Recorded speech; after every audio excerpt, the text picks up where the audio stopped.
Balmoral Hotel has stood prominent on the Edinburgh skyline for over 100 years. Doesn't matter where you are in the city, there's a reverence that's placed on this building. Visitors from all corners of the globe come through the revolving doors in search of a great big slice of Scottishness. To me, the Balmoral offers the Edinburgh experience. And I suppose for a lot of people that means it's the Scottish experience. The hotel has been literally providing guests with a taste of Scotland from the moment it opened. Since 1902, it's been at the heart of the Edinburgh dining scene, although sometimes by default.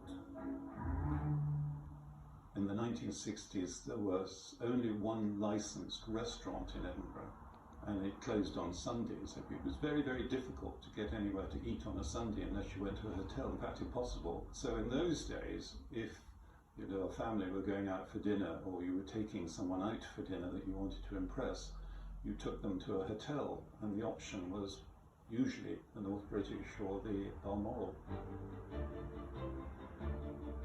Now, Edinburgh has more restaurants per head than any British city outside London. We're feeding about 1,000 people a day on average at the moment. I look after a significant team, 60 cooks. And the responsibility for keeping ahead of the pack lies with new executive head chef Gary Robinson, currently just months into the role.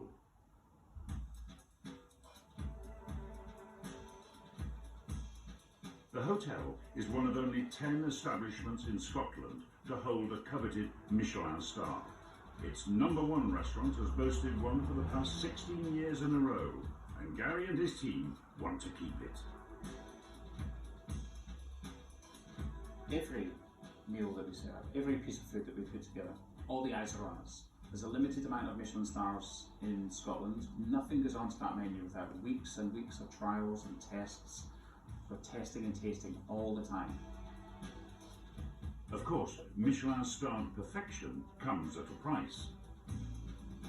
A 3-course dinner will set diners back £90 a head without wine.